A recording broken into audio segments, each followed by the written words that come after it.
Alhamdulillah. Alhamdulillah Rabbil Alamin. Nahmaduhu wa nasta'inuhu wa nastaghfiruh. Wa na'udzu billahi min shururi anfusina wa min sayyiati a'malina. Man yahdihillahu fala mudilla lahu wa man yudlil fala hadiya lahu. وأشهد أن لا إله إلا الله وحده لا شريك له وأشهد أن محمدا عبده ورسوله أرسله بالهدى ودين الحق ليظهره على الدين كله ولو كره المشركون. اللهم صل على محمد وعلى آل محمد كما صليت على إبراهيم وعلى آل إبراهيم إنك حميد مجيد. اللهم بارك على محمد وعلى آل محمد كما باركت على إبراهيم وعلى آل إبراهيم إنك حميد مجيد.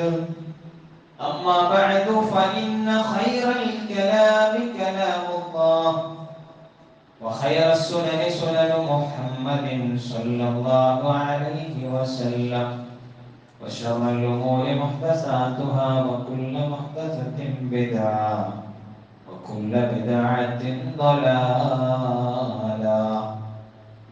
أعوذ بالله من الشيطان الرجيم. يا أيها الذين آمنوا اتقوا الله حق تقاته ولا تموتن إلا وأنتم مسلمون. إن أريد إلا الإصلاح ما استطعت وما توفيقي إلا بالله عليه توكلت وإليه أنيب. رب اشرح لي صدري ويسر لي أمري واحلل عقدة من لساني يفقهوا قولي. ബഹുമാന്യരായ സത്യവിശ്വാസികളെ, വിശ്വാസികളെ, ജീവിതത്തിന്റെ നിഖില മേഖലകളിൽ പ്രപഞ്ചനാഥനായ അല്ലാഹുവിന്റെ കൽപ്പനാ നിർദ്ദേശങ്ങൾ സൂക്ഷിച്ച് പാലിച്ച് പരമാവധി ഭക്തരായി തീരാൻ പരിശ്രമിക്കണമെന്ന് ആമുഖമായി സ്വന്തത്തെ മറക്കാതെ ഒരു വസിയത്ത് രൂപത്തിൽ ഓർമ്മപ്പെടുത്തുകയാണ്. അല്ലാഹു സുബ്ഹാനഹു വ തആല അവൻ ഇഷ്ടപ്പെടുന്നവരിൽ നമ്മെ ഏവരെയും ഉൾപ്പെടുത്തി അനുഗ്രഹിക്കട്ടെ. ബഹുമാനമുള്ളവരെ, ലോകമെമ്പാടുമുള്ള വിശ്വാസികൾക്ക് തങ്ങളുടെ ജീവിതത്തിന്റെ എല്ലാ ദിവസവും ഓർക്കുന്നത് പ്രത്യേകം ഒരു നിശ്ചയമായി വന്നിട്ടുള്ള നാമമാണ് മഹാനായ ഇബ്രാഹിം അലൈഹിസ്സലാത്തു വസ്സലാമയുടെ നാമം. നമ്മുടെ ഓരോ ദിനങ്ങളും ആരംഭിക്കുന്നത് തന്നെ നാം ഓരോരുത്തരും ആ മില്ലത്തിലാണ് എന്ന പ്രഖ്യാപനത്തോടെ ആയിരിക്കണം. പ്രഭാത പ്രാർത്ഥനയിൽ നമ്മൾ കൊണ്ടുവരേണ്ടുന്ന ഒരു ദിക്റാണ് അസ്ബഹനാ അലാ ഫിത്രത്തിൽ ഇസ്ലാം വഅലാ കലിമത്തിൽ ഇഖ്ലാസ് വഅലാ ദീനി നബിയിന മുഹമ്മദിൻ സ്വല്ലല്ലാഹു അലൈഹി വസല്ലം വഅലാ മില്ലത്തി അബീനാ ഇബ്രാഹീമ ഹനീഫൻ മുസ്ലിമൻ വമാ കാന മിനൽ മുശ്രിക്കീൻ. ആ മില്ലത്തിലാണ് നമ്മൾ എന്ന് പ്രഖ്യാപിക്കേണ്ടതുണ്ട് ഓരോ പ്രഭാത വേളകളിൽ. അത് നമ്മളെ തന്നെ ബോധ്യപ്പെടുത്തലുമാണ്. നമ്മുടെ നിർബന്ധ നമസ്കാരങ്ങളിലൂടെ മാത്രം നമ്മളൊന്ന് നിരീക്ഷണം നടത്തിയാൽ ഇബ്രാഹിം അലൈഹിസ്സലാത്തു വസ്സലാമയെ ഓരോ നമസ്കാരങ്ങളിലൂടെയുമായി നമ്മൾ സ്വലാത്തിലൂടെ മാത്രം 4x5 20 തവണ നമ്മൾ ഓർത്തുകൊണ്ടിരിക്കുകയാണ്. ഇബ്രാഹിം അലൈഹിസ്സലാത്തു വസ്സലാമയെ കുറിച്ച് വിശുദ്ധ ഖുർആൻ പറഞ്ഞത് വഖ്കുർ ഫിൽ കിതാബി ഇബ്രാഹിം. ഇബ്രാഹിം അലൈഹിസ്സലാത്തു വസ്സലാമയെ കുറിച്ച് വിശുദ്ധ ഖുർആനിൽ എന്ന് പറയാൻ ഇന്നഹു കാന സിദ്ദീഖൻ നബിയ്യ. സിദ്ദീഖൻ നബിയ്യ പ്രവാചകനാണ്, നബുവത്ത് കിട്ടിയ. മാത്രമല്ല ഉലുൽ അസ്മിൽ എണ്ണിയ പ്രവാചകനാണ്. അബുൽ അംബിയ എന്ന വിശേഷണമുള്ള പ്രവാചകരിലെ വലിയ ശ്രേഷ്ഠരായ നൂഹ് അലൈഹിസ്സലാം, മൂസ നബി അലൈഹിസ്സലാത്തു വസ്സലാം, ഈസ നബി അലൈഹിസ്സലാത്തു വസ്സലാം, മുഹമ്മദ് സല്ലല്ലാഹു അലൈഹി വസല്ലം, ഈ കൂട്ടത്തിൽ ഒരു നാമം, മറ്റൊരു നാമം ഇബ്രാഹിം അലൈഹിസ്സലാത്തു വസ്സലാം. ആ ഇബ്രാഹിം നബിയുടെ മില്ലത്തിനെ പിന്തുടരാൻ വേണ്ടിയാണ് പ്രവാചകൻ തിരുമേനി സല്ലല്ലാഹു അലൈഹി വസല്ലം തങ്ങളോട് പോലും കൽപ്പിച്ചിട്ടുള്ളത്. ഇബ്രാഹിം നബിയെ കുറിച്ച് അല്ലാഹു സുബ്ഹാനഹു വ തആല പ്രത്യേകം പറയുന്നത് വത്തഖദല്ലാഹു ഇബ്രാഹീമ ഖലീലാ.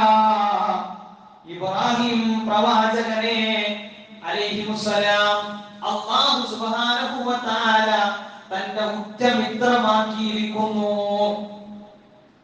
ഒരു ഇന്റിമേറ്റ് ഫ്രണ്ടായി അല്ലാഹു ഇബ്രാഹിം നബിയെ സ്വീകരിച്ചിരിക്കുന്നു എന്നാണ്. തീർന്നില്ല. ഖുർആനിൽ കൂടെ പരതി കഴിഞ്ഞാൽ ഇബ്രാഹിം നബിക്ക് കൊടുത്ത വിശേഷണങ്ങൾ അമ്പാട് നമുക്ക് കാണാൻ കഴിയും. ഖാല ഇന്നി ജാഇലുക ലിന്നാസി ഇമാമാ. അല്ലാഹു സുബ്ഹാനഹു വ തആലയാണ് പറയുന്നത് ഇന്നി ജാഇലുക, തീർച്ചയായും താങ്കളെ നാം നിയമിക്കുകയാണ്, ലിന്നാസി ഇമാമാ, ജനങ്ങൾക്കുള്ള നേതൃത്വമായി, ജനങ്ങൾക്ക് ഇമാമായി താങ്കളെ നിശ്ചയിക്കുകയാണ്. ഇങ്ങനെ ഒരുപാട് വിശേഷണങ്ങളുള്ള ഇബ്രാഹിം അലൈഹിസ്സലാത്തു വസ്സലാം ഇറാഖിലെ ബാബിലോണിൽ ഊർ പട്ടണത്തിൽ ഒരു വിഗ്രഹ വിൽപ്പനക്കാരൻ ആയിട്ടുള്ള വ്യക്തിയുടെ മകനായി ഇബ്രാഹിം അലൈഹിസ്സലാത്തു വസ്സലാം ജനിക്കുക. ആ സമയത്ത് ഇബ്രാഹിം നബിയുടെ ജനതയുടെ അവസ്ഥ എന്തായിരുന്നു എന്ന് ചോദിച്ചാൽ വിഗ്രഹങ്ങൾക്ക് നേർച്ചകൾ, വഴിപാടുകളൊക്കെ അർപ്പിക്കുന്ന, ബഹുദൈവാരാധന നടത്തിക്കൊണ്ടിരിക്കുന്ന ഒരു ജനതയിലാണ് ഇബ്രാഹിം നബി ജനിക്കുന്നത്. അവിടെ ഇബ്രാഹിം പ്രവാചകന് വിവേകമെത്തുമ്പോൾ നുബുവത്ത് അല്ലാഹു നൽകുകയാണ്. പ്രബോധന ഉത്തരവാദിത്വം അല്ലാഹു ചുമതലപ്പെടുത്തുകയാണ്. വലിയ ത്യാഗങ്ങളും പീഡനങ്ങളും ഒക്കെ സഹിച്ച് ഇടപെട്ട മേഖലകളിലെല്ലാം അതിതീക്ഷ്ണമായ അനുഭവങ്ങൾ മാത്രം നേരിട്ട് ഒരു മനുഷ്യന് എല്ലായിടങ്ങളിലും പ്രശ്നം എന്നത് ഒരിക്കലും യോജിച്ച കാര്യമല്ല, നമ്മൾ ഒരിക്കലും ആഗ്രഹിക്കുന്ന കാര്യമല്ല. എന്നാൽ ഇബ്രാഹിം അലൈഹിസ്സലാത്തു വസ്സലാം ആഗ്രഹിക്കാതെ ജീവിതത്തിൽ എവിടെയൊക്കെ ഇടപെട്ടിട്ടുണ്ടോ ആ ഇടപെടുന്നിടത്തൊക്കെയും അതിന്റെ അപ്പർ ലിമിറ്റിൽ പ്രശ്നങ്ങളും പ്രതിസന്ധികളും മാത്രം നേരിടേണ്ടി വന്നിട്ടുള്ള ഒരു പ്രവാചകൻ. എന്നാൽ ആ പ്രവാചകൻ അലൈഹിമുസ്സലാം അദ്ദേഹത്തിന് അല്ലാഹു സുബ്ഹാനഹു വ തആല അതിന്റെ എല്ലാത്തിന്റെയും അവസാനത്തിലേക്ക് വരുമ്പോൾ ആ പരീക്ഷണങ്ങളിൽ വിജയിച്ചതിൻ്റെതായിട്ടുള്ള സൗഭാഗ്യങ്ങൾ നൽകുന്നു എന്നതാണ്. ഇതിൽ നമുക്ക് വലിയ പാഠങ്ങളുണ്ട്. നമ്രൂദൊരുക്കിയ തീകുണ്ടാരത്തിൽ നിന്ന് പോലും പോറലേക്കാതെ അല്ലാഹു സുബ്ഹാനഹു വ തആല രക്ഷപ്പെടുത്തുകയായിരുന്നു. ഇബ്രാഹിം അലൈഹിസ്സലാത്തു വസ്സലാമയുടെ പ്രാർത്ഥനകൾക്കൊക്കെയും അല്ലാഹു ഉത്തരം നൽകുകയായിരുന്നു. അല്ലാഹു പരീക്ഷിച്ചിട്ടുണ്ട്. എത്രമാത്രം ഇബ്രാഹിം അലൈഹിസ്സലാത്തു വസ്സലാം ആ പരീക്ഷണങ്ങളിലൊക്കെ വിജയിച്ചു എന്നത് നമുക്ക് വിശുദ്ധ ഖുർആനിന്റെ വാചകങ്ങളിലൂടെ മനസ്സിലാക്കാൻ സാധിക്കും. നോക്കൂ, ഇബ്രാഹിം നബി അലൈഹിസ്സലാത്തു വസ്സലാമയുടെ പ്രാർത്ഥനയായി വിശുദ്ധ ഖുർആൻ ഒന്ന് ഓർമ്മപ്പെടുത്തുന്നത് നാടിനു വേണ്ടിയുള്ള പ്രാർത്ഥനയാണ്.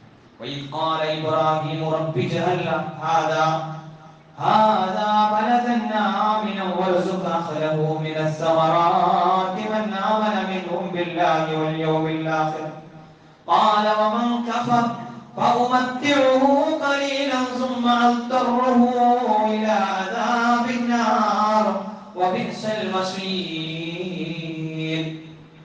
ഈ ജനതയെ, ഈ നാടിനെ നിർഭയത്വമുള്ളവരാക്കി തീർക്കണേ.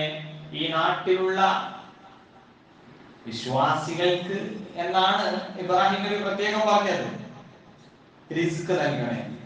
എന്നാൽ അല്ലാഹു സുബ്ഹാനഹു വ തആല അവിടെ പ്രത്യേകം പറയുന്നുണ്ട് വിശ്വാസികളും അല്ലാത്തവരും ഒക്കെ വമൻ കഫർ, അവിശ്വസിച്ച ആളുകൾക്ക് എല്ലാവർക്കും നൽകണം. ഇബ്രാഹിം അലൈഹിസ്സലാത്തു വസ്സലാമയുടെ പ്രാർത്ഥനയാണ് നാടിനു വേണ്ടിയിട്ടുള്ള പ്രാർത്ഥന. ഇനി സൂറ ഇബ്രാഹിമിൽ നമുക്ക് അതുപോലെയുള്ള വചനങ്ങൾ തന്നെയും പ്രത്യേകമായി കാണാൻ കഴിയും. ഇനി സന്താനത്തിനു വേണ്ടി ഇബ്രാഹിം അലൈഹിസ്സലാത്തു വസ്സലാം പ്രാർത്ഥിക്കുന്നു.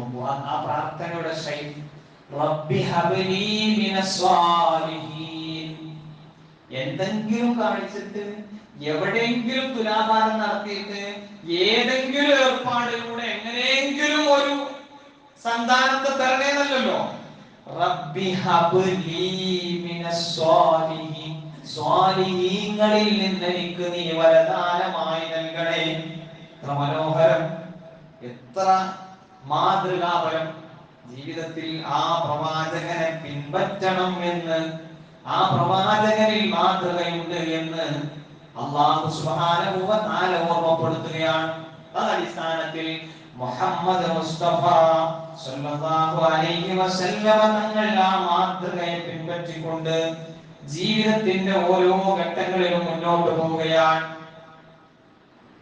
ഖദ് കാനത് ലകും ഉസ്വത്തുൻ ഹസന ഫീ ഇബ്രാഹീം. ഇബ്രാഹിം അലൈഹിസ്സലാത്തു വസ്സലാമയെ നമുക്ക് ഉത്തമമായ മാതൃകയുണ്ട്. ആ ഇബ്രാഹിം അലൈഹിസ്സലാത്തു വസ്സലാമയെ കുറിച്ച് ഖുർആൻ പ്രയോഗിച്ച ഒരു പ്രയോഗമുണ്ട് പ്രിയപ്പെട്ടവരെ, നമ്മളൊക്കെ പ്രത്യേകം ശ്രദ്ധിക്കേണ്ട കാര്യമാണ്. ഇന്ന ഇബ്രാഹീമ കാന ഉമ്മതൻ ഖാനിതാ. തീർച്ചയായും ഇബ്രാഹിം എന്ന് പറയുന്നത്, ഇബ്രാഹിം അലൈഹിസ്സലാത്തു വസ്സലാം ആരായിരുന്നു എന്നാണ് ഒരു വ്യക്തിയെ പറ്റിയിട്ട് പ്രപഞ്ചത്തിന്റെ നാഥൻ പറയാണ്. കാന ഉമ്മതൻ ഖാനിതാ. അദ്ദേഹം ഒരു പ്രസ്ഥാനമായിരുന്നു, അടിയുറച്ചു നിന്നൊരു പ്രസ്ഥാനമായിരുന്നു. ലില്ലാഹി, അല്ലാഹുവിന്റെ വഴിയിൽ, ഹനീഫൻ, ഋജുമനസ്കനായിക്കൊണ്ട് നേരെ ചൊവ്വേ ഹനീഫിയത്തിന്റെ പാതയാണ് യഥാർത്ഥത്തിൽ ഇബ്രാഹിം അലൈഹിസ്സലാത്തു വസ്സലാം നമുക്ക് നൽകുന്ന സന്ദേശം. ഒരു വക്രതയില്ല, ഒരു വളവുമില്ല, ഒരു കാര്യത്തിലെ ഇസ്തിഖാമത്ത് വളരെ പ്രധാനപ്പെട്ടതാണ്. വലം യകും മിനൽ മുശ്രിക്കീൻ. അദ്ദേഹം ബഹുദൈവാരാധനയിലേക്ക് നീങ്ങിയിട്ടില്ല, ബഹുദൈവാരാധനയുമായി യാതൊരു നിലക്കും ഉള്ള ഒരു സന്ധിയിലും അദ്ദേഹം ഏർപ്പെട്ടിട്ടില്ല. അതുകൊണ്ടാണ് പ്രത്യേകമായി അദ്ദേഹത്തിന് നമുക്ക് മാതൃകയുണ്ട് എന്ന് പറഞ്ഞിട്ടുള്ളത്. ഇബ്രാഹിം അലൈഹിസ്സലാത്തു വസ്സലാമയുടെ ജീവിതം പഠിക്കുന്ന ആളുകൾക്ക് മനസ്സിലാക്കാൻ വേണ്ടി സാധിക്കും എങ്ങനെയാണ് നമ്മുടെ ഈ ദീനിനെ മറ്റുള്ള ആളുകളിലേക്ക് നമ്മൾ പ്രചരിപ്പിക്കേണ്ടത്. ആ പ്രചരിപ്പിക്കുന്ന സമയത്ത് പ്രബോധനത്തിന് സ്വീകരിക്കേണ്ട മറാഹിൽ എന്തൊക്കെയാണ്, അതിന്റെ സ്റ്റേജ് ഏത് രൂപത്തിലായിരിക്കണം പോകണം. നമ്മളൊരു ബിസിനസ് തുടങ്ങുമ്പോൾ ഒന്ന് അതിന്റെ ഓണർഷിപ്പ് ഡിവൈഡ് ചെയ്യുന്ന സമയത്ത് ഓരോ ഡിപ്പാർട്ട്മെന്റുകളുണ്ട്, ഓരോന്നിനും ഓരോ ഘടകങ്ങളുണ്ട്. സോൾ പ്രൊപ്രൈറ്റർഷിപ്പ് ഉണ്ടാവും, അതേപോലെ പാർട്ട്ണർഷിപ്പ് ഉണ്ടാവും, പാർട്ട്ണർഷിപ്പിൽ തന്നെ ലിമിറ്റഡ് ലയബിലിറ്റി പാർട്ട്ണർഷിപ്പ് ഉണ്ടാവും. ഇങ്ങനെ ഡിഫറെന്റ് ആയിട്ടുള്ള ഏരിയകൾ ഉണ്ടാവും. അപ്പൊ ഇതില് പിന്നെ പാർട്ട്ണർഷിപ്പ് ഫേമുകളൊക്കെ ആവുമ്പോൾ സ്വാഭാവികമായിട്ടും ഒരു 51% ആരതായിരിക്കും, ആ തുടങ്ങളെ ഇനീഷ്യേറ്റ് ചെയ്യുന്ന ആളായിരിക്കും. എന്നതുപോലെ ഇബ്രാഹിം അലൈഹിസ്സലാത്തു വസ്സലാമിനെ സംബന്ധിച്ചിടത്തോളം ആ പ്രബോധന രീതിയിൽ നമുക്ക് ആ ഒരു കൃത്യമായ ഒരു സ്റ്റാൻഡ് കാണാൻ വേണ്ടി പറ്റും. ഒന്ന്, ഇബ്രാഹിം നബി സ്റ്റേൺ ആയിരുന്നു, ഇബ്രാഹിം നബിക്ക് ആവശ്യമുണ്ടായിരുന്നു. ഇബ്രാഹിം നബി അലൈഹിസ്സലാത്തു വസ്സലാമക്ക് കുടുംബത്തെ ആവശ്യമുള്ളത് കൊണ്ട് തന്നെ കുടുംബത്തിന് ഏറ്റവും അനിവാര്യമായി വേണ്ടതായ ഈ കാര്യമുണ്ടല്ലോ, പടച്ചവനെ മാത്രം ആരാധിക്കുക എന്ന് പറയുന്ന കാര്യം, അത് കുടുംബത്തിനോടാണ് ആദ്യം പറയുന്നത്. കുടുംബത്തിനോടാണ് ആദ്യം പറഞ്ഞിട്ടുള്ളത്. അപ്പൊ അതിൽ നമുക്ക് മാതൃകയുണ്ട്. നമ്മളിങ്ങനെ പള്ളിയിലേക്കൊക്കെ വരുന്നു, നമ്മുടെ വേണ്ടപ്പെട്ട നമ്മളെ കൂടെ കിടക്കുന്ന ഭാര്യ ഇതൊന്നും അവർക്കൊന്നും ആവശ്യമില്ല അല്ലെ. അവര് എല്ലാ കണ്ടതായ എല്ലാ ജാറങ്ങളിലേക്കും മക്കുകളിലേക്കും പോട്ടെ. പിന്നെ എന്റെ കുട്ടിനെ കാണാൻ വരുന്ന ഒരാള് അല്ലെ, ഇത് വൈഡായിട്ട് നമ്മൾ ഇങ്ങനെ പറഞ്ഞു പോകേണ്ട ഒരു ടോപ്പിക്കാണ്. എന്റെ കുട്ടിനെ കാണാൻ വരുന്ന ആള്, നമ്മൾ ഇബ്രാഹിം നബിയുടെ മില്ലത്ത് ചർച്ച ചെയ്യുമ്പോഴേ എന്റെ കുട്ടിയുടെ അരയിലുണ്ട് വേരസ്, എന്റെ കുട്ടിന്റെ കൈമലുണ്ട് ഉറുക്കും ബാക്കി എന്തൊക്കെ സംഗതികൾ അല്ലെ. എന്നാണ്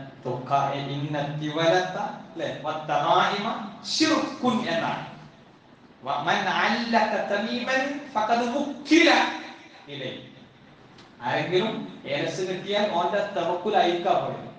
ആരെങ്കിലും തവക്കുല് അല്ലാത്തവർക്ക് കൊടുത്തു കഴിഞ്ഞാൽ അക്കദാശനാക്കാം. എന്നിട്ട് നമ്മൾ ഇബ്രാഹിം നബിയെ പറ്റിയിട്ട് നമ്മൾ പറയുന്നുണ്ട്, നമ്മളെ വീട്ടിൽ നിൽക്കുന്ന ഭാര്യ, നമ്മള് പ്രായപൂർത്തിയായിട്ടുള്ള മക്കൾ, അവർക്ക് വേണ്ട രൂപത്തിൽ വിശ്വാസപരമായിട്ടൊക്കെ തെളിഞ്ഞും മറഞ്ഞും ഒക്കെ അങ്ങോട്ടും ഇങ്ങോട്ടൊക്കെ പോകുന്നുണ്ടെങ്കിൽ ഉത്തരവാദിത്തം ആർക്കാൻ പറ്റും. ശരിക്കും ശ്രദ്ധിക്കണം. ഇബ്രാഹിം അലൈഹിസ്സലാത്തു വസ്സലാം സർവ നിലക്കും കുടുംബത്തിൽ നിന്നാണ് ഇതിന്റെ ഘട്ടം തുടങ്ങി വെച്ചത്. പ്രബോധനത്തിൽ ഉത്തരവാദിത്തം കിട്ടുമ്പോൾ ആ ഇബ്രാഹിം നബിയിൽ നിന്ന് മാതൃക ഉൾക്കൊണ്ടുകൊണ്ട് പ്രവാചകൻ സല്ലല്ലാഹു അലൈഹി വസല്ലം തങ്ങളോട് പറയുന്നു, നിന്റെ ഏറ്റവും അടുത്ത കുടുംബക്കാർക്ക് നീ മുന്നറിയിപ്പ് നൽകണമെന്ന് പറയുമ്പോൾ സഫാ മലയുടെ മുകളിലേക്ക് വിളിക്കുകയാണ്. ഓരോരുത്തരെയും വിളിക്കുകയാണ്. പ്രവാചകൻ തിരുമേനി സല്ലല്ലാഹു അലൈഹി വസല്ലം യാ ഫാത്തിമ എന്ന് വിളിക്കുകയാണ്. യാ അബ്ദുമനാഫ് ഇബ്നു അബ്ദുൽ മുത്തലിബ്, അബ്ദുമനാഫിന്റെ മകൻ അബ്ദുൽ മുത്തലിബിന്റെ മകൻ അബ്ദുമനാഫ്, ഇങ്ങനെ തുടങ്ങിയിട്ട് ഓരോരുത്തരെയും വിളിക്കുകയാണ്. യാ സഫിയ, യാ ഫാത്തിമ, യാ ആയിഷ, ഇങ്ങനെ ഓരോരുത്തരെയും വിളിക്കുകയാണ്. അൻകിദീ നഫ്സകി മിനന്നാർ, നീ നിന്റെ ശരീരത്തെ നരകത്തിൽ നിന്ന് കാത്തുകൊള്ളണേ. ലാ ഉഗ്നി അൻകി മിനല്ലാഹി ശൈആ, നിന്നെ നരകത്തിൽ നിന്ന് രക്ഷപ്പെടുത്താനായി എന്തെങ്കിലും ഒരു ഉപകാരം എന്നെ കൊണ്ട് ചെയ്യുക സാധ്യമല്ല, അത് നീ തന്നെ ചെയ്യണം. അപ്പൊ നമ്മളെ സംബന്ധിച്ചിടത്തോളം ആത്യന്തികമായി അനശ്വരമായ ഒരു ലോകത്തെ കുറിച്ചുള്ള ഒരു പ്രതീക്ഷ നമുക്ക് ഉണ്ടാവണം പ്രിയപ്പെട്ടവർ. ഇബ്രാഹിം അലൈഹിസ്സലാത്തു വസ്സലാം വീട്ടിൽ നിന്ന് തുടങ്ങിയപ്പോ പ്രയാസങ്ങളും പീഡനങ്ങളും അവിടുന്ന് അനുഭവിക്കേണ്ടി വന്നു. സൂറ മറിയമിൽ ആ കാര്യം കൃത്യമായി പറയാണ്. ഇബ്രാഹിം അലൈഹിസ്സലാത്തു വസ്സലാം വാപ്പാനെ വിളിക്കുന്ന രീതി നോക്കൂ. യാ അബത്തി, പൊന്നു വാപ്പ, വാപ്പയോടുള്ള എല്ലാ ദയാവായ്പകളും കൊടുക്കുകയാണ്. ഇന്നീ ഖദ് ജാഅനി മിനൽ ഇൽം മാ ലം യഅതിക ഫത്തബിഅനി അഹ്ദിക സിറാതൻ സവിയ. എനിക്ക് ചില അറിവുകൾ വന്നെത്തിയിട്ടുണ്ട്. ആ അറിവിന് വിപരീതമായ കാര്യമാണ് നമ്മുടെ വീട്ടില്, നമ്മുടെ സമൂഹത്തിലൊക്കെ നടക്കുന്നത് വാപ്പ. അതുകൊണ്ട് ശ്രദ്ധിക്കണേ. യാ അബതി ലാ തഅബുദ് ലാ തഅബുദി ശൈത്താൻ, ശൈത്താനിനെ പടച്ചവനിലേക്ക് ചേർത്ത് ആരാധന നടത്തരുതേ. പിതാവേ പറയാൻ, യാ അബതി ലാ തഅബുദി ശൈത്താൻ, എന്റെ പിതാവേ ഒരിക്കലും ശൈത്താൻ ആരാധിക്കരുത്. ഇന്ന ശൈത്താന കാന ലിർറഹ്മാനി അസിയ, ശൈത്താൻ ധിക്കാരിയാണ്, പടച്ചവനോട് ധിക്കാരം കാണിക്കുന്നതാണ്. പിന്നെ പറയുന്നത് യാ അബതി ഇന്നി അഖാഫു അൻ യമസ്സക അദാബു മിനർ റഹ്മാൻ ഫതകൂന ലിശ്ശൈത്താനി വലിയ, പടച്ചവൻ നിങ്ങളെ ശിക്ഷിക്കുമെന്ന് ഞാൻ പേടിച്ചിട്ടാണ് ഈ കാര്യങ്ങളൊക്കെ പാപ്പ പറയണത് അല്ലേ. പടച്ചവന്റെ ശിക്ഷ നിങ്ങളെ ബാധിക്കുമെന്ന് എനിക്ക് പേടിയുണ്ട്. ഫതകൂന ലിശ്ശൈത്താനി വലിയ, കാരണം നിങ്ങൾ ശൈത്താനെയാണ് കുറ്റമിത്രമാക്കി കാണുന്നത്. ഇബ്രാഹിമിന്റെ വാപ്പ ഒറ്റ വാക്കാണ്. അദ്ദേഹം പറഞ്ഞു,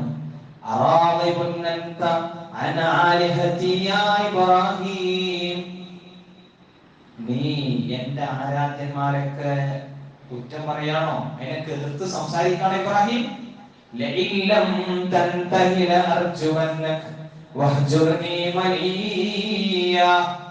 ഈ സംഗതി എങ്ങാനും തുടർന്നാൽ ഈ വീട്ടിൽ നിനക്ക് സ്ഥാനമില്ല, നിന്നെ ഞാൻ എറിഞ്ഞാട്ടും, നിന്നെ ഞാൻ ഒരു വിലക്ക് നടത്തും എന്നൊക്കെ പറഞ്ഞിട്ട് വീട്ടിൽ നിന്ന് പുറത്താക്കും എന്നുള്ള ഭീഷണിയുടെ സ്വരമാണ് അവിടുന്ന് കേൾക്കുന്നത്.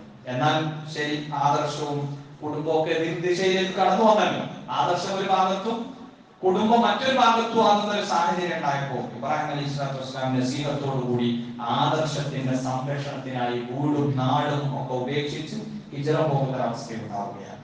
ആ ഇബ്രാഹിം അലൈഹി സ്വലാത്തു വസ്സലാമയുടെ സൽകീർത്തിക്കുള്ള കാരണമായി ഖുർആൻ പറയുന്നത് എന്താ? ഇബ്രാഹിമിക്ക് കുറെ പിന്നീട് ജീവിതകാലത്ത് ഒരുപാട് സാക്രിഫൈസ് ചെയ്യേണ്ടി വന്ന ഒരു വ്യക്തിയാണ് ഇബ്രാഹിം അലൈഹി സ്വലാത്തു വസ്സലാം. എന്നാൽ ആ എല്ലാ പ്രതിസന്ധികൾക്കും പകരമായി അല്ലാഹു സുബ്ഹാനഹു വ തആല ഒരുപാട് സൽകീർത്തികൾ.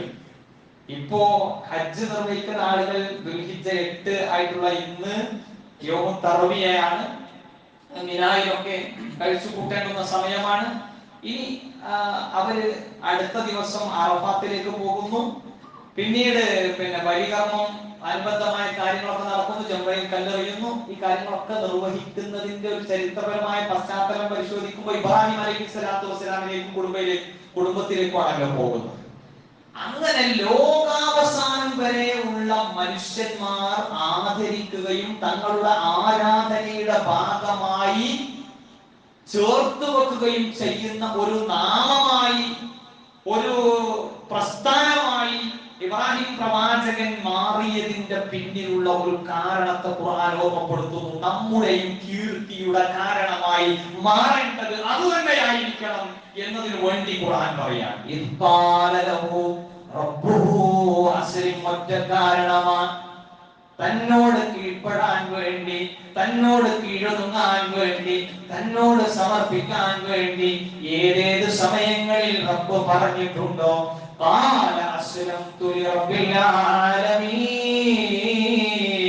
ലോകരക്ഷിതാവായ നാഥന് ഞാനിതാ സർവസ്വവും ഞാൻ സമർപ്പിച്ചിരിക്കുന്നു.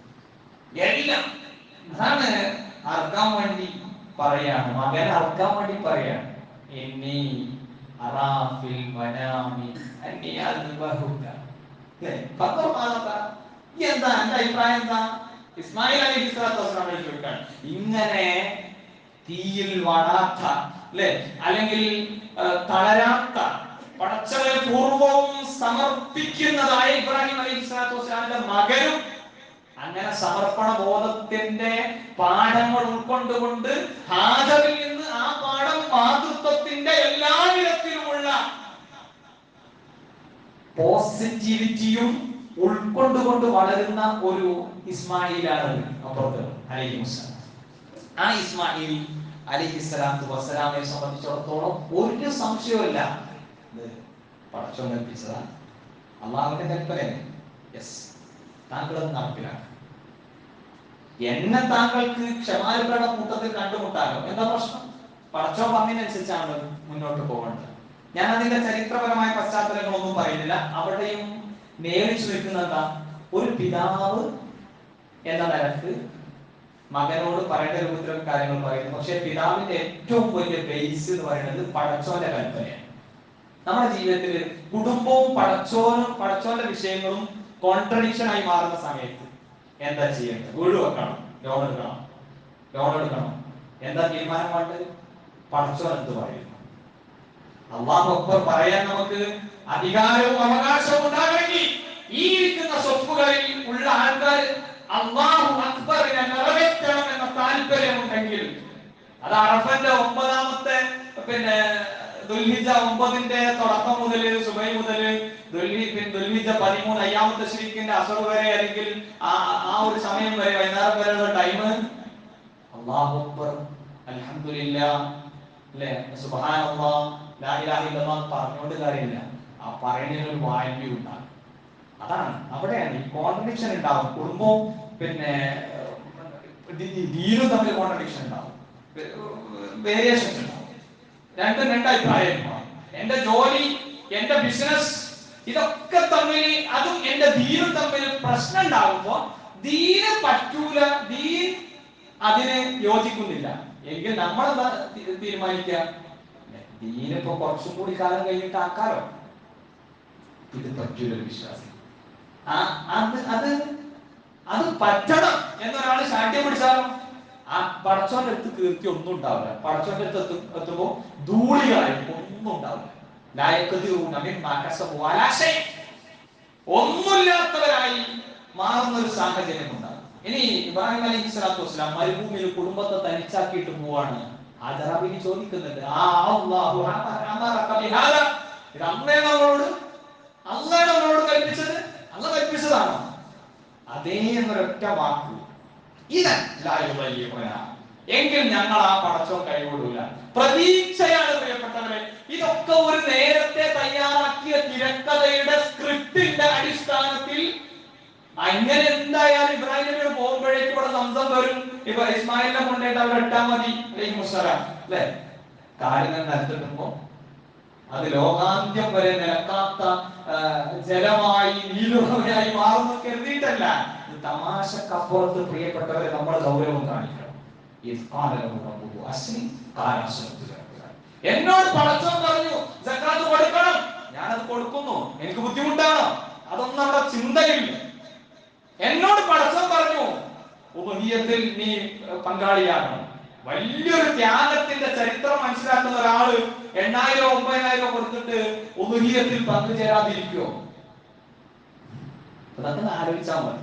എത്രമാത്രം നമുക്ക് ധാർമ്മികമായി ഈ കാര്യങ്ങളൊക്കെ കേൾക്കാനും കേട്ടിട്ട് മനസ്സിലാക്കാനും ഒക്കെ പറ്റിയിട്ടുണ്ട് എന്ന് നമ്മൾ ആലോചിക്കേണ്ടതുണ്ട്. അപ്പൊ ഒരിക്കലും അദൃശ്യം അറിഞ്ഞ് ചെയ്തൊരു കാര്യമല്ല ഇബ്രാഹിം അലൈഹി സ്വലാത്തു വസ്സലാം. ഇവിടെ ശക്തമായ ഒരു തവക്കുലിന്റെ പാഠമാണ് നമുക്ക് കിട്ടുന്നത്. അതുകൊണ്ട് ഇബ്രാഹിം അലൈഹി സ്വലാത്തു വസ്സലാം ജീവിതം കൊണ്ട് നമ്മളെ പഠിപ്പിക്കുന്ന ശ്രദ്ധേയമായ ചില പാഠങ്ങളുണ്ട്. അതിൽ പ്രധാനപ്പെട്ട ഒരു കാര്യം, നമ്മളെയും നമ്മുടെ കുടുംബങ്ങളെയും ഒക്കെ ശിർക്കിൽ നിന്ന് മുക്തമാക്കണം. വലിയ പെരുന്നാൾ ആർക്കാ ആഘോഷിക്കാൻ അവകാശമുള്ളത്, അല്ലെങ്കിൽ ഒരു ദീനിൽ ആർക്കാ സ്ഥാനമുള്ളത് എന്ന് തന്നെ ചോദിക്കുമ്പോ വലിയ പെരുന്നാളിന് ആ സമയത്ത് മാത്രമല്ല ആഘോഷിക്കാൻ പറ്റുന്നതാണ് പറഞ്ഞത്. ദീനിൽ ആർക്കാ ശരിക്കൊരു ഗ്രിപ്പുള്ളത്, ആർക്കാ ഗ്രിപ്പുള്ളത്? സ്വന്തത്തെയും കുടുംബങ്ങളെയൊക്കെ എവിടൊക്കെ എങ്ങനെയൊക്കെ ശിർക്ക് വരുമോ ആ ശിർക്കിൽ നിന്നൊക്കെ മുക്തമാകണമെന്ന് പ്രാർത്ഥിക്കാൻ നമുക്ക് കഴിയണം. പ്രാർത്ഥിച്ചിട്ട് നമ്മൾ പുറത്ത് അങ്ങോട്ട് പോവാം, അജ്മീറിലേക്ക് പോകാൻ, നാഗൂറിലേക്ക് പോകാം.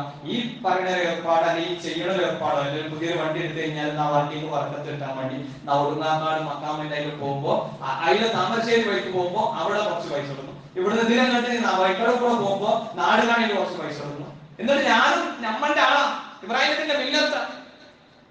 ഏത് ധീരാണ് പ്രിയപ്പെട്ടവരെ.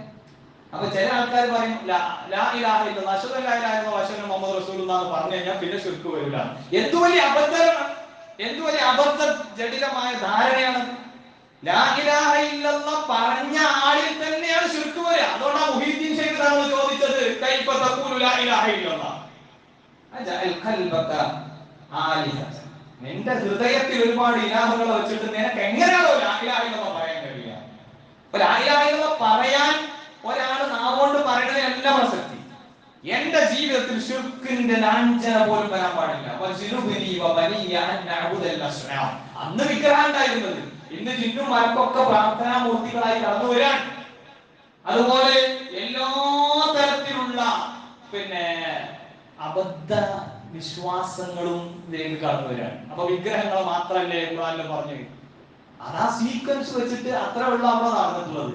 എന്നാൽ നമ്മുടെ നാട്ടിൽ എന്തൊക്കെ നടക്കുന്നു? അല്ലാഹുവിന് കൊടുക്കേണ്ട എന്തൊക്കെ ഉണ്ടോ ആ കൊടുക്കുന്നതിന്റെ എന്തെങ്കിലും ഒരു കാര്യം നമ്മൾ ആരെങ്കിലും മുമ്പിൽ പോയി പറയും കൂടി വേണ്ട, നമ്മളെ മനസ്സിൽ വിചാരിച്ചാൽ മതി. പടച്ചോന് കൊടുക്കേണ്ട ആ ഒരു ഭവ്യത എന്റെ മനസ്സിൽ ഏതെങ്കിലും ആൾദൈവങ്ങൾക്കോ ഏതെങ്കിലും ശക്തികൾക്കോ ഉണ്ട് എന്ന് വിചാരിച്ചാൽ തന്നെ എന്നിൽ ശിർക്ക് വന്നു. ഇതുണ്ടാവരുതേ നമ്മൾ പ്രാർത്ഥിക്കുമ്പോഴോ അതിന് വേണ്ട പണിയെടുക്കുമ്പോഴോ.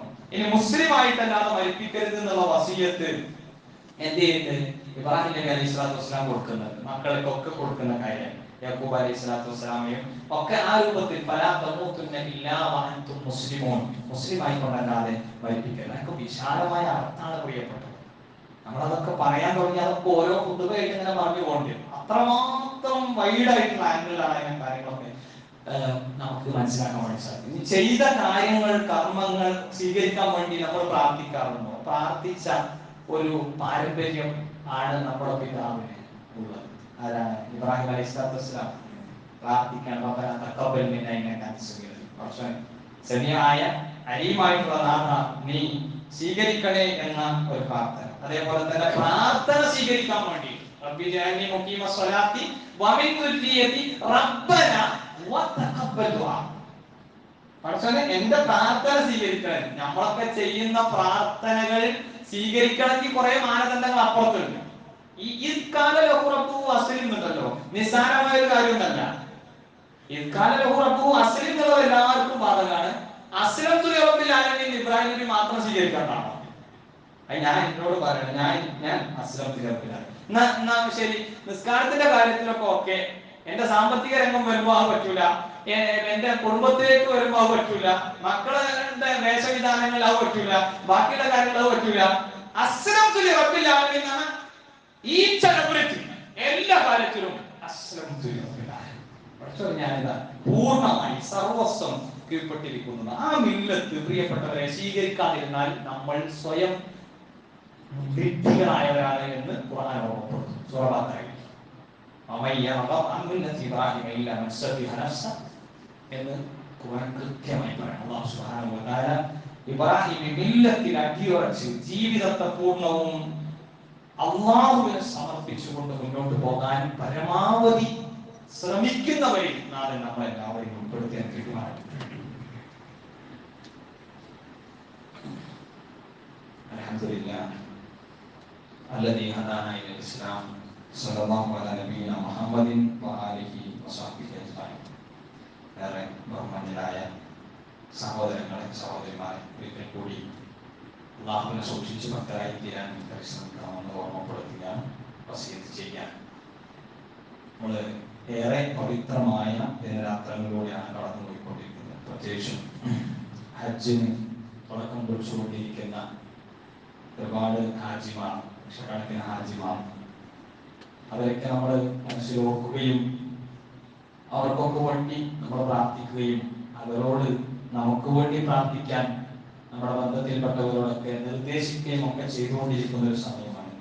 ഈ സമയത്ത് നമുക്ക് ചെയ്യാനുള്ള കാര്യം എന്താണ്? നമുക്ക് ചെയ്യാനുള്ള ശ്രേഷ്ഠകരമായ ഒരു കാര്യം യുകഫിറു സനതൽ മാദിയ വൽ ബാഖിയ എന്ന് പരിചയപ്പെടുത്തി വരാൻ പോകുന്ന അല്ലെങ്കിൽ ബാക്കിയായിട്ടുള്ള ഒരു വർഷത്തെയും കഴിഞ്ഞുപോയ ഒരു വർഷത്തെയും പാപങ്ങളൊക്കെ പൊറുക്കുമെന്ന് പറഞ്ഞ് പരിചയപ്പെടുത്തിയ ഒരു നോമ്പ് നമ്മുടെ മുമ്പിൽ വരികയാണ്.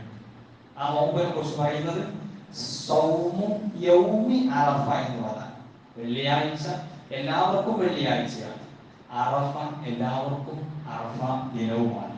ആ അറഫ ദിനത്തിലെ നോമ്പ് നമ്മൾ നാളെ ഹാജിമാർ അറഫയിൽ നിൽക്കുന്നു, അറഫ ദിനം. ആ യസൗമു യൗമി അറഫ, സൗമു യൗമി അറഫ എന്ന് പറയുമ്പോൾ അതിനെ മനസ്സിലാക്കുന്നിടത്ത് പലർക്കും പല അഭിപ്രായങ്ങൾ പറയാം. എന്നാൽ നമ്മളെ സംബന്ധിച്ചിടത്തോളം നമുക്ക് കൃത്യമായ തെളിഞ്ഞ ബുദ്ധിയും വിവേകവും ഉണ്ടല്ലോ. സൗമു യൗമി അറഫ, യൗം എന്ന പ്രയോഗം ലോകത്ത് എല്ലായിടത്തും യൗമും യൗമാണ്. ലോകത്ത് ദിവസം എല്ലായിടത്തും ദിവസം ഒന്നാണ്. സൗമു യൗമി അറഫ. അപ്പൊ അറഫ ദിവസത്തിന് ഞാൻ വിവാദം ഉണ്ടാക്കാൻ വേണ്ടിയിട്ടൊന്നുമല്ല, അറഫ ദിവസത്തിലെ നോമ്പ് അതൊരു പക്ഷെ നാളെയും മറ്റന്നാളും എടുക്കുന്ന ആൾക്കാരുണ്ടാവും. നമ്മൾ ആലോചിക്കേണ്ട കാര്യം എന്ന് പറഞ്ഞാൽ നമുക്ക് ഏതെങ്കിലും ഒരു സംഘടനയുടെ പക്ഷപാതിത്വമോ ഏതെങ്കിലും വ്യക്തിയുടെ താല്പര്യമോ എന്നതിനൊക്കെ അപ്പുറത്ത് നോമ്പ് ഇവിടെ ശ്രദ്ധിക്കേണ്ട 2-3 കാര്യങ്ങൾ പറയാം. ഒന്ന്, നോമ്പ് വ്യക്തിപരമായ വൈയക്തികമായ ആരാധനയാണ്. നോമ്പിൽ ഒരു സംഘം ഇല്ല, നോമ്പിൽ ഒരു സംഘമില്ല. നോമ്പ് ഞാനാണ് നോക്കുന്നത്. നോമ്പ് എന്റെ ഭാര്യ എന്റെ ഭാര്യ, എന്റെ വാപ്പ എന്റെ വാപ്പയാണ്. അപ്പൊ എന്റെ വാപ്പ ഇന്ന സംഘടനയാണ്, അതുകൊണ്ട് എന്റെ വാപ്പ മറ്റന്നാള്, അല്ലെങ്കിൽ ഞാൻ ഇന്ന സംഘടനയാണ് ഞാൻ നാളെ. ഇങ്ങനെ ചിന്തിക്കേണ്ട ആവശ്യമില്ല, ഇതിൽ ആരും സംശയം ചോദിക്കേണ്ട ആവശ്യമില്ല. എന്താ കാരണം അറിയോ? സൗമു യൗമി അറഫ, യൗമ് മാറണില്ല. ഇത്ര മാത്രം ആ വിഷയത്തിൽ ആലോചിക്കാൻ വേണ്ടി പ്രത്യേകം ശ്രദ്ധിക്കാം. മാത്രമല്ല, നഹാ റസൂലുള്ളാഹി സ്വല്ലല്ലാഹു അലൈഹി വസല്ലം അൻ സൗമൈനി യൗമുൽ ഫിത്ർ വ യൗമുൽ അദ്ഹ. യൗമുൽ അദ്ഹയിലും യൗമുൽ ഫിത്റിലും നോമ്പ് പടച്ചവൻ നിരോധിച്ചതാണ്. ഇങ്ങനെയുള്ള ചില ഗ്രിപ്പുകൾ നമ്മൾക്ക് മനസ്സിലാക്കാൻ പറ്റിയാൽ നമ്മൾ എന്ത് നോമ്പ് നോക്കണം എന്നുള്ളത് ഒരു മൗലവിയും പറഞ്ഞുതരാതെ തന്നെ നമ്മൾ എന്ത് ചെയ്യും, കൃത്യമായി ആലോചിക്കും. എന്നാൽ പെരുന്നാൾ എന്ന് പറയുന്നത് സാമൂഹിക ആഘോഷമാണ്, സമൂഹത്തിനൊപ്പമായിരിക്കുന്നതാണ് ഏറ്റവും ഉചിതമായിട്ടുള്ളത്. ചില ആൾക്കാർ ചോദിക്കും, നിങ്ങൾ എന്താണ് ഒരു ഫ്രീ ടൈം ഇട്ടിട്ട് ബാക്കി പിന്നെ നിങ്ങൾ ബാക്കിയുള്ളവർക്കും കൂടെ എന്നാ നിങ്ങൾക്ക് അതിന്റെ തന്നെ ആക്കിക്കൂടെ? അതിൽ അർത്ഥം കാരണം എന്താ പറയുക, സമൂഹത്തോടൊപ്പം ആയിരിക്കണം പിന്നെ പെരുന്നാൾ എന്നുള്ളത്. അത് അതിന്റെ ഒരു ഈദ് എന്ന് പറയുന്നത് അങ്ങനെയുള്ള ആഘോഷം, ആരാധനയിൽ അധിഷ്ഠിതമാണ് ഈദ്. പക്ഷെ അത് വ്യക്തിഗതമല്ല, ഒരാൾ എന്നിട്ട് പെരുന്നാൾ സ്കരിക്കാം ആ ഒരു സംഗതിയല്ല. എന്നാൽ നോമ്പിന്റെ കാര്യത്തിൽ ഈ രണ്ട് കാര്യങ്ങൾ ശ്രദ്ധിക്കണം. ഒന്ന് സൗമ്യൗമി അറഫയാണ്, യൗമുൽ ഫിത്റിലും യൗമുൽ അദ്ഹയിലും, യൗമുൽ ഫിത്റിലും യൗമുൽ അദ്ഹയിലും റസൂലുള്ളാഹി സ്വല്ലല്ലാഹു അലൈഹി വസല്ലം സൗമി. ഈ രണ്ട് ദിവസവും റസൂൽ നോമ്പ് വിലക്കിയ, നോമ്പ് ഹറാമായ ദിവസങ്ങളാണ്. ഈ ചിന്ത ഉൾക്കൊണ്ടുകൊണ്ട് എത്ര ആളുകൾക്ക് യൗമു അറഫയിൽ നോമ്പെടുക്കാൻ കഴിയുമോ അങ്ങനെ നോമ്പെടുക്കാൻ പ്രത്യേകം ശ്രദ്ധിക്കണം, നോമ്പെടുക്കണം. അതോടൊപ്പം തന്നെ ഈദുമായി ബന്ധപ്പെടുത്തിയ നമ്മൾ ശ്രദ്ധിക്കേണ്ട പ്രധാനപ്പെട്ട ചില കാര്യങ്ങൾ, നമുക്ക് എല്ലാവർക്കും അറിയുന്ന കുറെ കാര്യങ്ങളുണ്ട്. പ്രധാനപ്പെട്ട കാര്യങ്ങൾ: പുതുവസ്ത്രം ധരിക്കാൻ പറ്റുന്നവർക്ക് പുതുവസ്ത്രം ധരിക്കാം, ഇല്ലെങ്കിൽ ചെറിയനാൾക്കൊക്കെ എടുത്ത പിന്നെ വസ്ത്രം തന്നെ നമ്മളൊന്ന് അയൺ ചെയ്ത് ഉഷാറാക്കി കൊണ്ടുവരാം. ഇനി അതൊക്കെ ധരിക്കുന്ന സമയത്ത് പുതുവസ്ത്രമാണെങ്കിൽ അല്ലാഹുമ്മ ലക്കൽ ഹംദു അൻത ഖസൗതനിഹി അസ്അലുക മിൻ ഖൈരിഹി വഖൈരി മാ സുനിഅ ലഹു വഅഊദു ബിക മിൻ ശർരിഹി വശർരി മാ സുനിഅ ലഹു. ഇപ്പോൾ പുതുവസ്ത്രം ധരിക്കുമ്പോൾ പ്രാർത്ഥന വിട്ടുപോകരുത്. സുന്നത്തുകൾ എടുക്കാൻ നമുക്ക് സാധിക്കേണ്ടതുണ്ട്. അതോടൊപ്പം തന്നെ കുളിക്കുക എന്നൊക്കെ പറയുന്നത് എല്ലാവരും കുളിക്കലുണ്ട്. പുരുഷന്മാരൊക്കെ സുഗന്ധം പൂശാത്തവരൊക്കെ ആണെങ്കിൽ സുഗന്ധമൊക്കെ പൂശിയിട്ടൊക്കെ വരിക, അത് ഒരു സുന്നത്ത് എടുക്കലാണ്. അതോടൊപ്പം തന്നെ ഈദ്ഗാഹിൽ വെച്ചിട്ട് തന്നെയാണ്, മഴയൊന്നുമില്ലെങ്കിൽ നമ്മുടെ പിന്നെ ഈദിന്റെ നമസ്കാരവും ഉണ്ടായിരിക്കുക എന്ന് ആണ് മനസ്സിലാക്കുന്നത്. അതോടൊപ്പം തന്നെ ഭക്ഷണം കഴിക്കാതെ ഈദ്ഗാഹിലേക്ക് വരികയും പിന്നീട് നമ്മൾ വളരെ നേരത്തെ ഉദുഹിയത്തിന്റെ കാര്യങ്ങളൊക്കെ റെഡി ആവുകയാണെങ്കിൽ അതിൽ നിന്ന് എടുത്തിട്ടുള്ള ചെറിയ ഒരു പിന്നെ ഒരു വിഭവം ഒക്കെ ഉണ്ടാക്കുക എന്ന് പറയുന്നത് അതിന്റെ സുന്നത്തിന്റെ ഭാഗം. അപ്പൊ അതിനും കൂടി നല്ല രൂപത്തിൽ എല്ലാവരുടെയും സഹകരണം ഉദുഹിയത്തിന്റെ കർമ്മത്തിലൊക്കെ ഉണ്ടെങ്കിൽ നേരത്തെ പൂർത്തിയാക്കാൻ അതും നമുക്ക് സാധിക്കും. തക്ബീർ ചൊല്ലുക എന്ന് പറയുന്നത് നമ്മൾ നേരത്തെ സൂചിപ്പിച്ചു, അറഫാ ദിനത്തിന്റെ സുബഹ് മുതൽ അയ്യാമു തശ്രീഖിന്റെ ലാസ്റ്റ് ദിവസമായിട്ടുള്ള ദുൽഹിജ്ജ 13ന്റെ അന്ന് അസ്ർ വരെയുള്ള സമയമാണ് തക്ബീറിന്റെ ടൈം വരുന്നത്. അത് ഈദുൽ ഫിത്തർ ആകുമ്പോൾ പിന്നെ ശവ്വാൽ പിന്നെ മാസപ്പിറവി കണ്ടത് മുതൽ നിസ്കാരം തുടങ്ങുന്ന വരെ ഉള്ളൂ. അപ്പൊ ഇതൊക്കെ കൃത്യമായിട്ട് നമ്മൾ മനസ്സിലാക്കേണ്ടതുണ്ട്. നടന്നു വരാൻ പറ്റുന്ന ആൾക്കാർ ആ സുന്നത്ത് കളയരുത്. അതോടൊപ്പം തന്നെ പെരുന്നാളിന്റെ ആശംസ കൈമാറുമ്പോൾ ഈദ് മുബാറക്ക് നമുക്ക് പറയാം. കൂട്ടത്തിൽ നമ്മളിതൊരു ആരാധനയാണ്, സ്വീകരിക്കാൻ വേണ്ടി നമ്മൾ പ്രാർത്ഥിക്കണം. റബ്ബനാ തഖബ്ബൽ മിന്നാ എന്നൊക്കെ നമ്മൾ പ്രാർത്ഥിക്കുന്നത് പോലെ തന്നെ തഖബ്ബൽ അല്ലാഹു മിന്നാ വമിൻകും സ്വാലിഹൽ അഅമാൽ എന്നൊക്കെ ഉള്ള രൂപത്തിൽ നമ്മൾ പ്രാർത്ഥിക്കുക. പിന്നെ പലർക്കും സംഭവിക്കുന്ന പ്രശ്നമാണ്, സാധാരണഗതിയിൽ ഒരു വിഷയമാണ്, പെരുന്നാൾ ഈദ്ഗാഹിലേക്ക് കടന്നു വരുന്ന സമയത്ത് സ്വാഭാവികമായിട്ടും അവിടുന്ന് ഒരു പ്രത്യേക നമസ്കാരം, ഒരു പിന്നെ തഹിയ്യത്ത് ഒക്കെ നമ്മൾ സാധാരണ പറയുന്നുണ്ട്. അപ്പോ ഈദ് നമസ്കാരവുമായി ബന്ധപ്പെടുത്തി റസൂൽ സല്ലല്ലാഹു അലൈഹി വസല്ലം പറഞ്ഞത് ഖാലദ നബി സല്ലല്ലാഹു അലൈഹി വസല്ലം യൗം ഈദ് ദിവസം റസൂൽ പുറപ്പെട്ടു. ഫസല്ലാ റകഅത്തൈൻ, 2 റകഅത്ത് നിസ്കരിച്ചു. അത് പെരുന്നാൾ നിസ്കാരമാണ്. ലം യുസല്ലി ഖബലു വലാ ബഅദ്, മുമ്പോ ശേഷമോ ഒന്നും നിസ്കരിച്ചിട്ടില്ല. ഓക്കെ, അപ്പൊ ആ നിലക്ക് ഈദ്ഗാഹില് പെരുന്നാൾ നിസ്കാരം ഇല്ലാത്ത പ്രത്യേക നിസ്കാരമാണ് മനസ്സിലാക്കുക. ഈ തക്ബീറുകൾക്കിടയിൽ പ്രത്യേകമായിട്ടൊന്നും ചെല്ലാനോ മറ്റു കാര്യങ്ങളൊന്നും സ്ഥിരപ്പെട്ടു വന്നിട്ടില്ല.